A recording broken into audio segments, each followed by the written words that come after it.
We believe what we don't see. That's what faith is. Faith is a substance of things hoped for, the evidence of things not seen. Once you see, then you don't need faith anymore.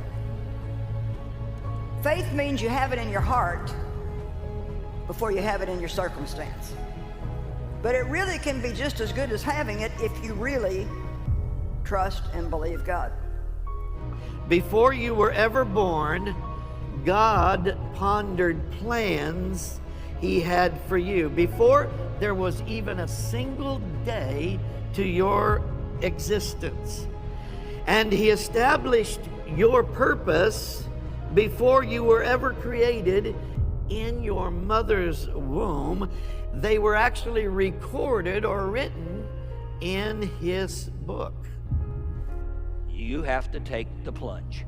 You have to make the choice.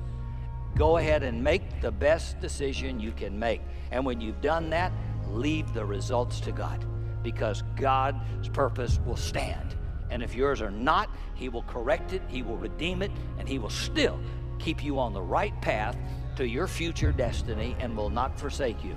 He wants you to know His will more than you want to know it.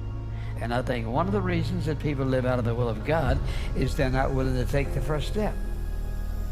God will say something and God will speak to them. People say, and I hear people tell me this all the time, well, God doesn't speak to me. Yes, He does.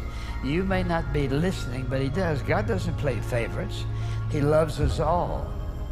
But sometimes He'll require of us something that doesn't make any sense whatsoever. If I'm going to follow the Lord, I've got to be willing to listen to Him, and I've got to be willing to trust Him when I don't understand it.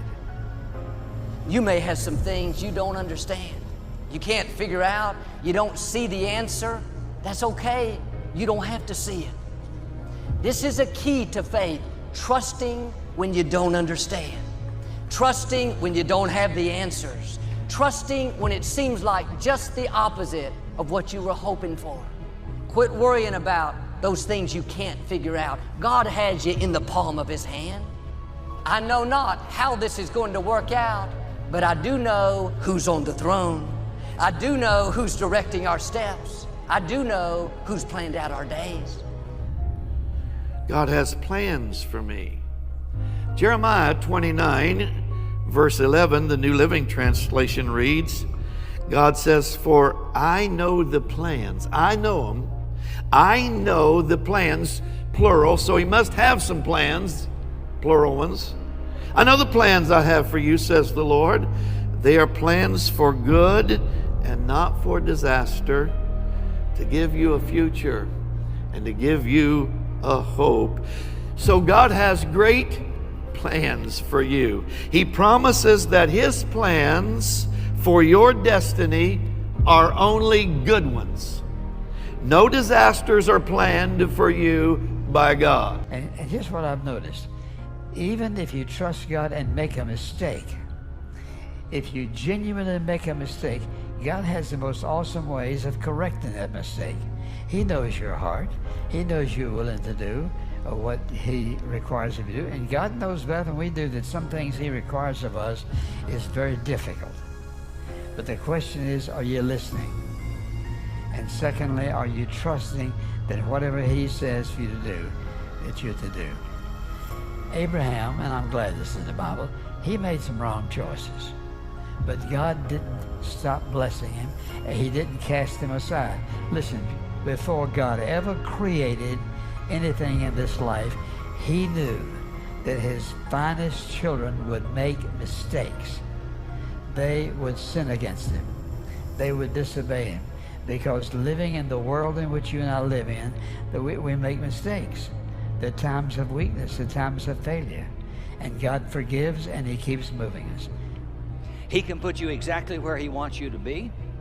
He can arrange all the details of your life years in advance. He can open doors that seem shut tight. He can remove any obstacle that stands in your way. He can take your choices and fit them into His plan so you end up at the right place at the right time.